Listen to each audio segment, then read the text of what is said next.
Nang magka-breast cancer ang ina at naging bilanggong political pa ang aktivistang kuya, nagpasya si Lorna na mangibang bansa at mamasukan bilang DH sa Hong Kong. Ayon sa tala ng gobyerno ng Hong Kong, mayroong mahigit 350,000 domestic helpers sa Hong Kong. Mahigit kalahati sa mga ito ay mga Pinoy. Karamihan din nakakaranas ng pang-aabuso. Pero sa kabila nito, hindi napigilan si Lorna na makipagsapalaran alang-alang sa kanyang pamilya.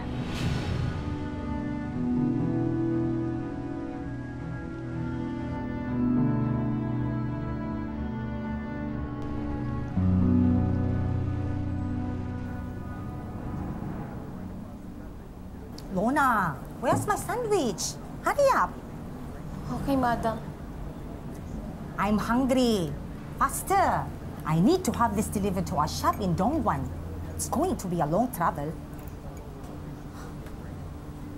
Wait, Tony, ngồi ở kia vì ung hải thọ, nếu đại dư ngồi cái nói, thông yêu cấp sập cô Lorna, khôi thể ye hồ man. Chắc là nó khao điểm là.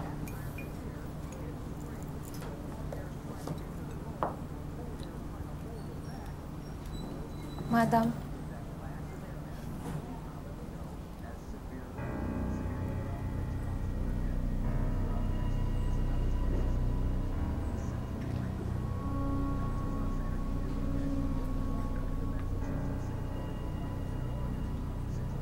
Joe-san, Daddy, Mommy. Hey kid, Joe-san. Yes, Papa. Mother, she's always busy with the shop. That means we have more time to bond. Where do you want to go after school?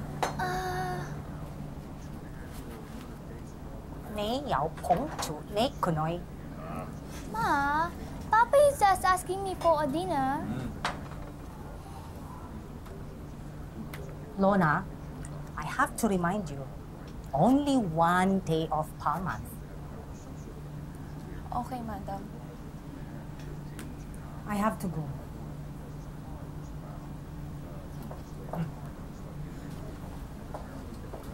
Let's go. Let's go, Papa.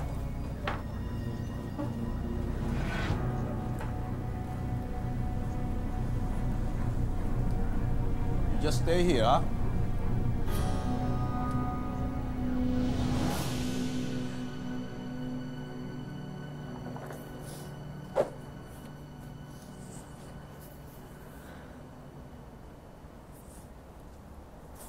Nakakaupos na rin talaga minsan. Nakakapagod. Muling magkakawa! Mundo ng napalaya! Ang tao! Ang bayan! Ngayon ay lumalaban! Patunawa ng mga kandilang yan ngayong gabi, di pa rin tayo titigil ipaglaban para kay tatay. Sa sunod leader, tatay. Mga tao, matabang, hindi paaapi. Kailangan din natin maging matatag. Tulad niya, nasan man siya. Minsan hindi ko alam kung ano ba yung mas mabuti. Yung nawala na lang siya na parang bula. Wala man lang bakas. O yung sana nakita ko man lamang yung bangkay niya. Hindi ko na rin kasi maintindihan kung anong mararamdaman ko. Kumaasa ba ako na napakabuhay pa siya? O tatanggapin ko na lang na wala na talaga.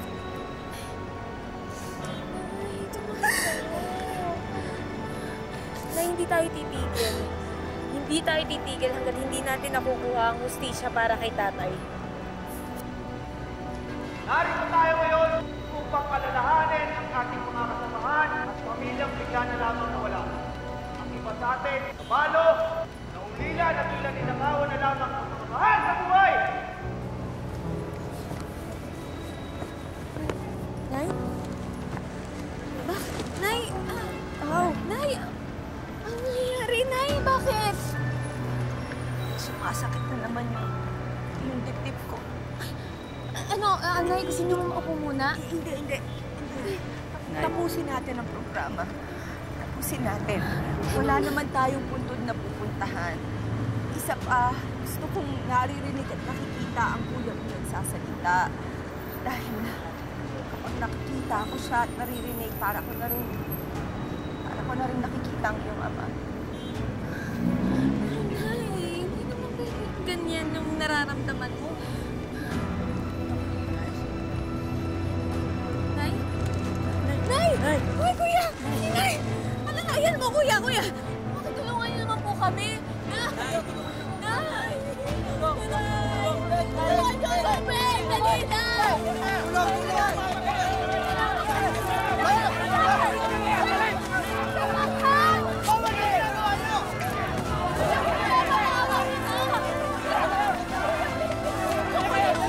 Kuya, parawan niyo na, sir! Parawan niyo na, sir!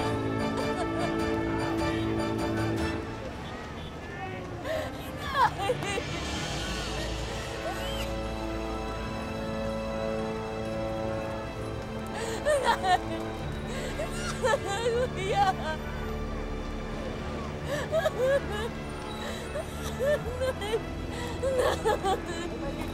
Kasi ko yung kinuha.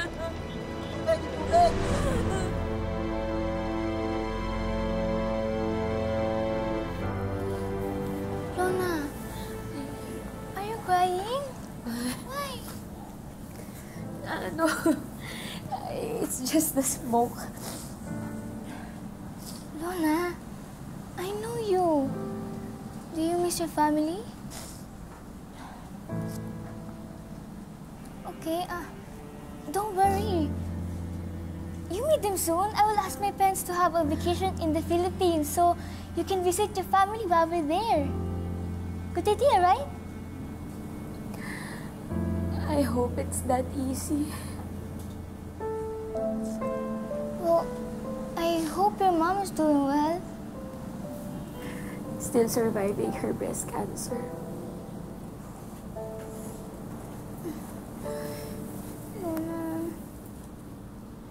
Oh, wait. I have something for you. Wow! You know, that is my favorite fruit. Thank you. I am so thoughtful of you. You're welcome, Luna.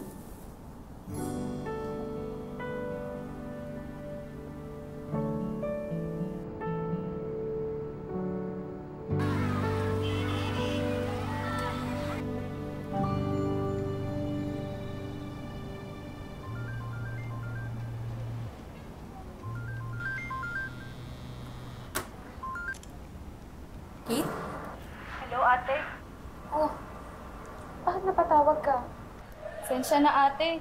Importante daw kasi sabi ni nanay. Bakit? Nasaan ba siya?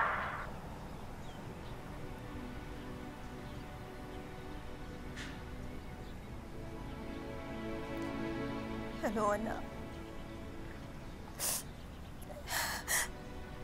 Pa-check up kasi ako. Kanina sa doktor.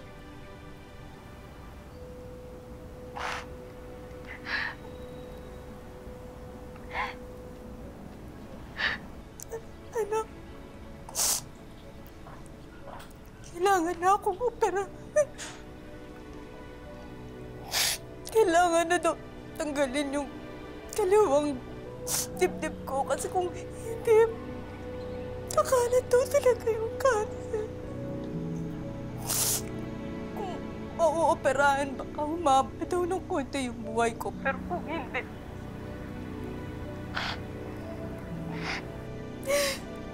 anak, natatakot ako. Lalaban tayo, Nay. Mag-alala, ha? Magpapadala ako sa inyo. Salamat, anak ka. At saka pasensya ka na.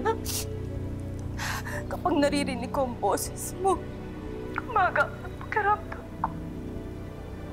Ano po yun, Nay? Si Kuya po, kamusta? Pumunta kami kahapon.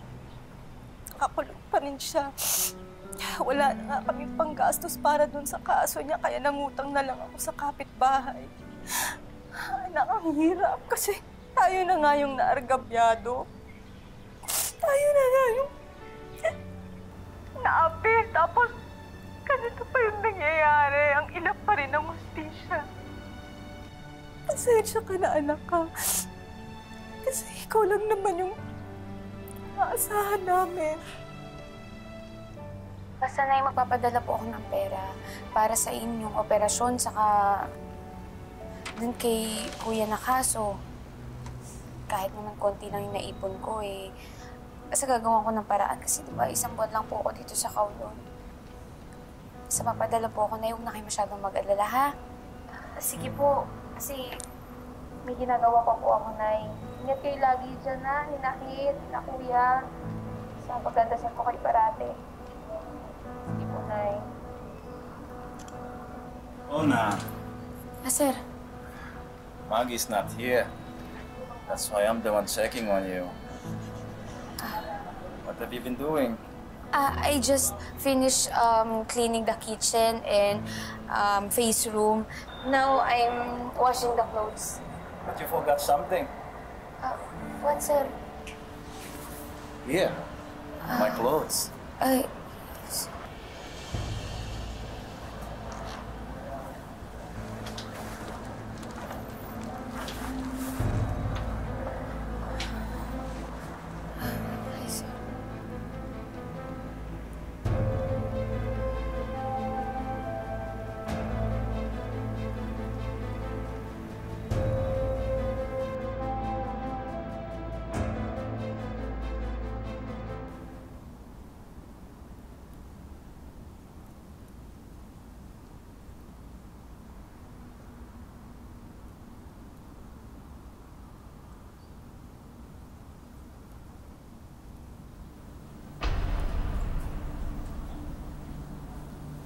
Sir. My wife is not here. She's in mainland China. You know, we can do anything we want. Lorna? Daddy, 你哋做乜嘢啊？ Oh, 好好，ฉัน不睡什么 How about you? Why are you still awake? Lorna, can I have some milk, please? I'm doing my homework. Okay. Papa, will you fetch me from school tomorrow? Of course, of course. Then we'll go to Mongkok. Mongkok? You want new sneakers, right? Yes! Thank you, Papa.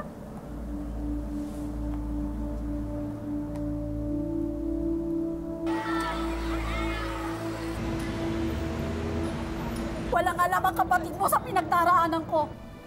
Hindi kasi siya ang nakaladkad, nabastos at nababoy. Nasaan ka nung naroon ako sa Olongapo? At nasaan ka nung tinangka ng Amerikano akong pagsamantalahan? Isinusumpa ko, ikaw ang mananagot sa aking kaluluwa. Kasusok lamang kanawa ng bawat ina na siyang dahilan sa kamatayan ng kanilang anak. Hindi ako paaapi. Hindi. Isinusumpa ko. Isinusumpa ko.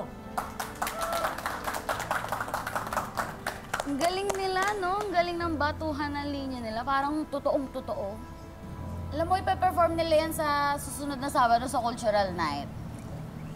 Wait. Bakit parang natahimik ka bigla?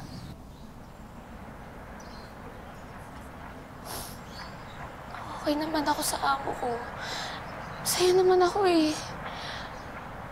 Mabait naman yung alaga ko si Faye. Paminsan-minsan. Ay, anong pinagsasabi mo? Yung rehearsal nila yung tinutukoy ko. May problema ka ba? Yung amo ko kasing lalaki. Minamanyak ako. Kung tingnan ako, para akong mahubaran. Tapos lagi pa ako hinihipuan. Bakit ka pumapayag? Alam mo, sumbong na natin yan sa polis, sa labor. Hindi nga pwede. Alam mo, baka mawalan ako ng trabaho. Kailangan ko ng trabaho. Tsaka mamaya balik na rin pa ako nun eh. Alam mo, hindi ka mababaliktad. Kumuha ka na lang ng ebidensya. Video mo.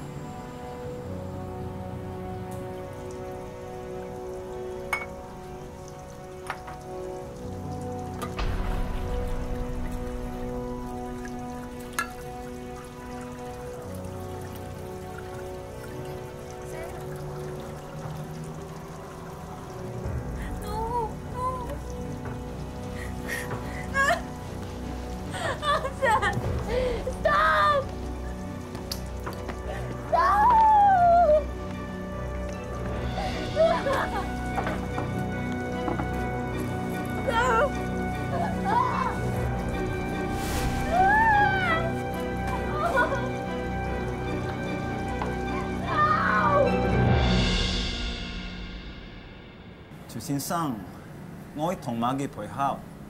Make order，多謝，多謝。Daddy, mau you jauh lah. Mau tayan kan kin. 徐生。徐先生，下次再見啦。多謝，多謝。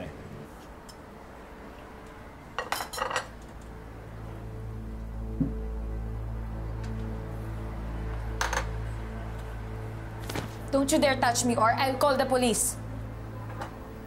Nobody will listen to you. Come on. Here.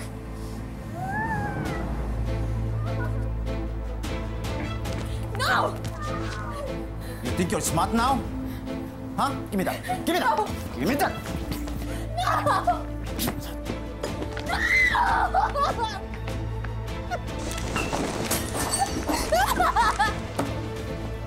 You're smart?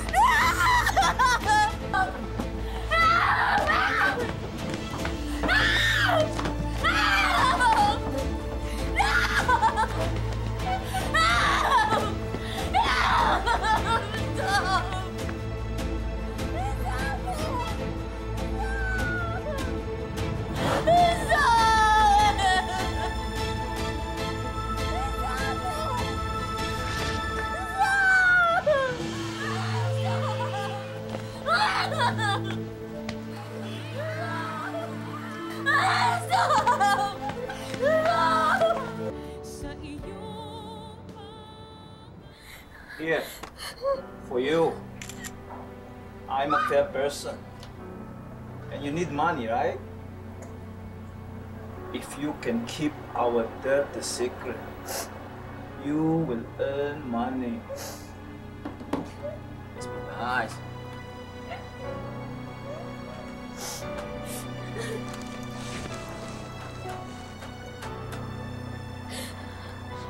I've got your pictures. You better be silent, huh?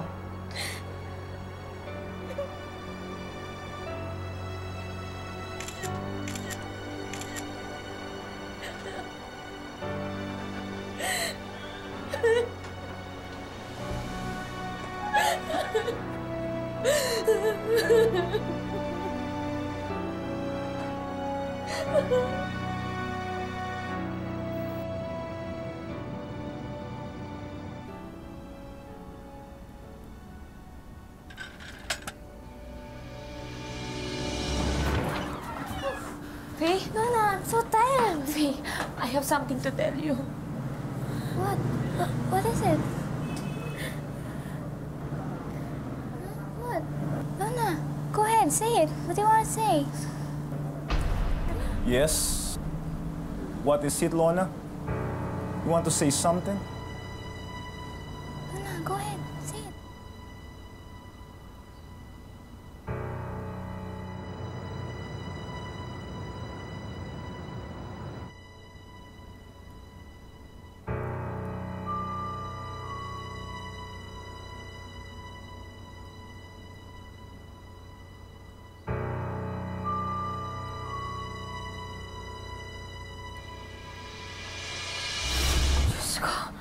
Ikaw lang pala. Oh. Why, Lona? I'm here to get some milk. No, I'll just prepare it for you. I'll bring it to your room. Ongkoy say, Lona. Faye, can I ask you a favor? Yeah, sure. What is it? Can I sleep in your room tonight? I can't sleep for the past few days. Sure. Why not, Lona? Thank you, thank you. I'll just give the milk to your room, okay? Okay. Don't you dare, Lorna. Don't you dare.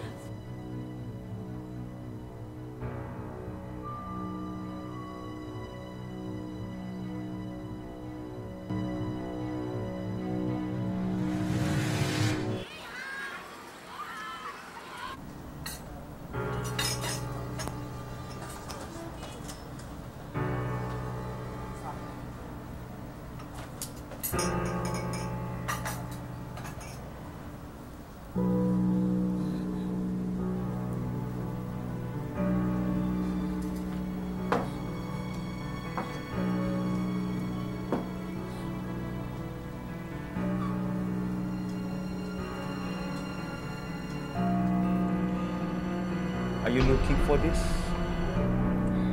No, sir. We are alone. Again. Can we do it again? I'll pay you. No!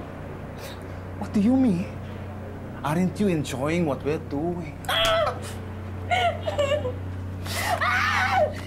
You just do what I say, huh? Or else I will kill you. No! Huh? You understand? Come here.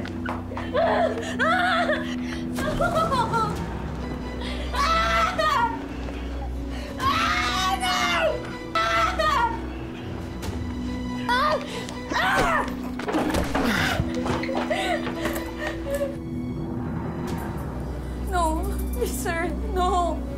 No.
She's trying to escape.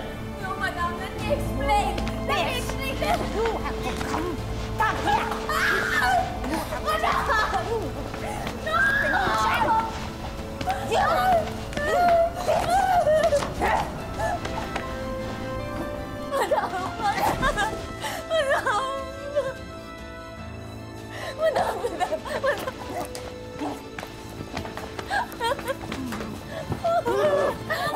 Please. Stop it! Mama, stop it! Are you okay? Your father raped me.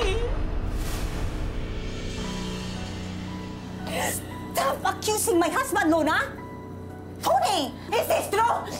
She seduced me. She wants money from me. Your maid planned everything to get cash from me. No! Oh my God! Here, look at this. No, that's not true. That's not true, madam. That's not true. It's true. You are paid for this. You are really going to pay for it. I am going to call the police and you are going to rot in jail! Mama! No, please. Mama, we're trusted. You are going to do this to us. No. Mama, listen to me. She did not commit any crime. So just let her go, Mama. Just let her. Go now. Leave this house. I hate you.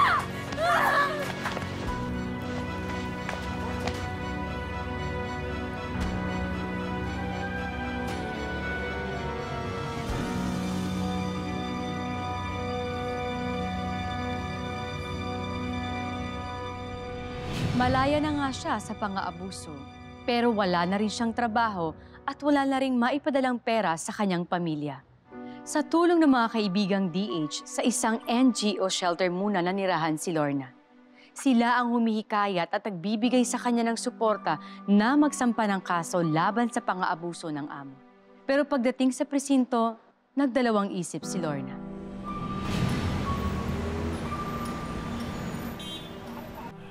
Sa mga ganitong pagkakataon, mas gugustuhin ko na lang na makita at makasama yung pamilya ko eh. Kasi naman manatili pa ako dito sa Hong Kong. Alam mo, walang madaling paraan, Lorna. Sa lahat ng laban, maaari kang madapa, masaktan, pero kailangan bumangon ulit. Huwag ka sumuko. Paano? Kung uuwi lang din ako sa Pilipinas, wala, talunan lang din ako. Wala rin naman ako naipon eh. Anong plano mo? Hindi mo na itutuloy yung kaso?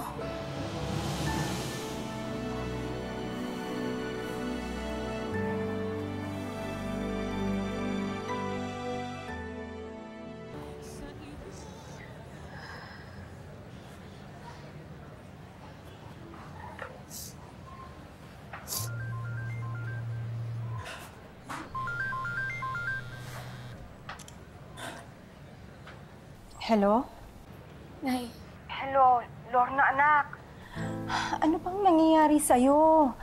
Bakit ilang araw hindi ka naman tumatawag? Ha? Pinapag-alala mo kami. Pasensya ka na anak ha. Pero kailangan mo nang magpadala ulit dito. Ilang linggo na akong hindi nakakapagpakimo. At saka yung kuya mo, nakakulong pa rin. Ang dami-daming kung ano-anong mga hinihinging mga requirement para dun sa kaso niya. Kailangan mga pagbabayaran, may mga kung ano-anong fees. Si kuya na naman, Nay. Hindi niyo man lang ba ako kakamustahin? Anak naman, pasensya ka na. Sana naman maintindihan mo ang sitwasyon ng kuya mo. Nakakulong.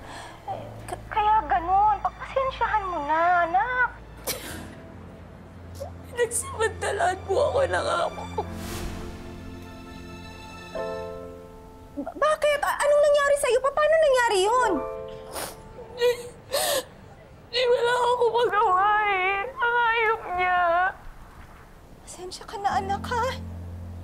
Patawarin mong nanay, hindi ko alam. Hindi ka naman nagsabi. Nasaan ka ngayon? Kamusta ka? Anak, huwag kang mag-alala. Pagbabayaran ng hayop na yan ang ginawa niya sa'yo. Pagbabayaran niya, lalaban tayo. Hindi na po, Nay. Uuwi na lang po ako dyan sa Pilipinas. Hindi ko na lang po itutuloy yung kaso. Mas kailangan niyo po ako dyan. Hindi, anak. Hindi. Lorna, makinig ka sa nanay mo, ha? Makinig ka sa akin.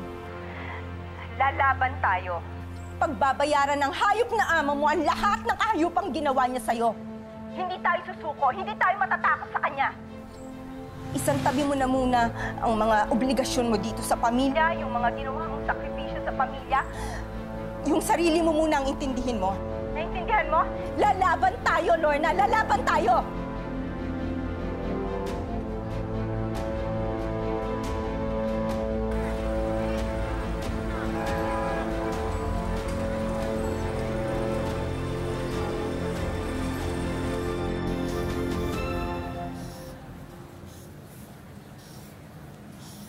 Kamusta ka naman dito sa shelter? Sigurado ka ba, Lorna, na itutuloy mo pa yung kaso? Kaya ko pa ba? Dami ko na kasing iniisip eh. Gusto ko na rin umuwi. Pero sa loob ko, may nagsasabi na huwag ako susuko hanggat may hustisya.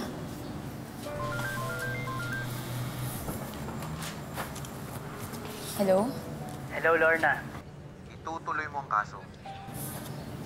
Kuya? Nakalaya na ako. Ako na muna bahala kay nanay. Hindi mo na kailangan na umuwi agad. Walang ebidensya sa mga isinampa sa aking kaso. Tinatakot lang nila ako sa gawa-gawang paratang. Oo, kaya magpapatuloy tayo, Lorna. Pero kuya, parang di ko na kaya eh. Pagod na ako. Lorna, si tatay hindi na pagod. Hanggang sa huli, hanggang sa mawala siya, lumaban siya para sa katarungan. Si tatay? Naniniwala ako na kung nandito si tatay, lalaban din siya para sa'yo. Salamat, kuya. Salamat.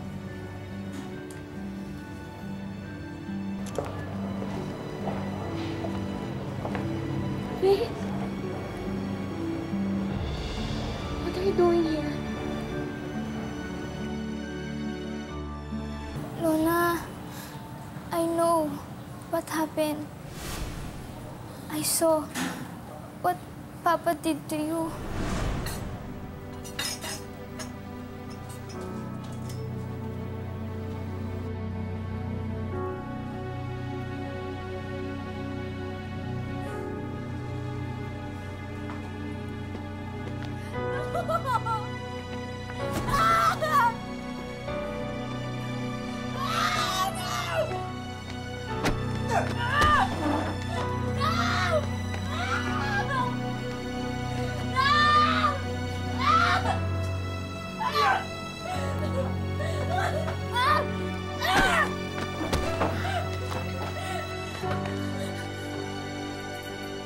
No, sir, no.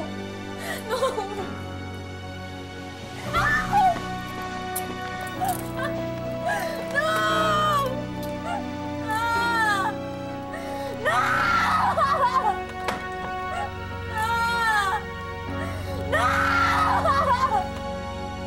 But I was so afraid to talk.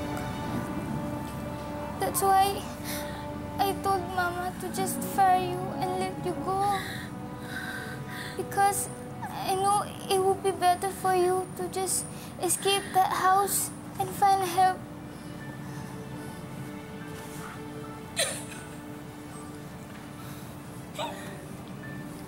I'm sorry, Lorna. I know everything now. Please, forgive me. I told Mama I'm willing to testify. And she wants justice for you also. Don't say sorry, don't say sorry. Say sorry.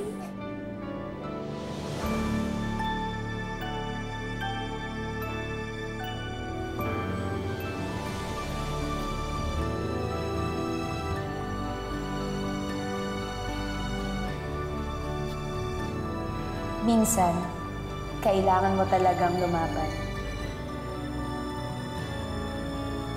At may mahahanap kang kakampi. Lalo na kapag ikaw ang nasa tama. Heto ako ngayon. Tumitindig, hindi susuko.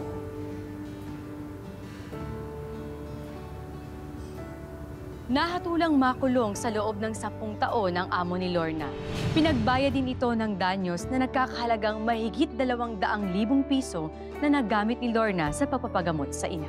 Mabuti na lang, naging matatag at hindi sumuko si Lorna na ituloy ang kaso at manindigan para sa kanyang karapatan na inabuso. Ngayon, balik Pinas na si Lorna at nakapagpuntar din ng munting negosyo na kanyang pinagkakaabalahan at palalaguin. Nanalo tayo. Nanalo tayo na.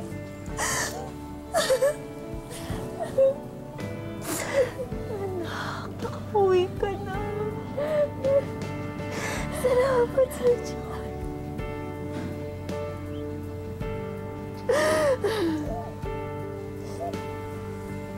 Sanay, ikaw naman magpapakatatag ngayon para sa operasyon mo. Walang susuko. Walang susuko. Ang buhay ay hindi isang daan ng mga tinakdang hirap at pasakit. Ito ay sangang daan na magbibigay sa atin ng maraming pagkakataon para marating natin ang sarili nating tadhana. Magandang hapon, ako po si Marian Rivera.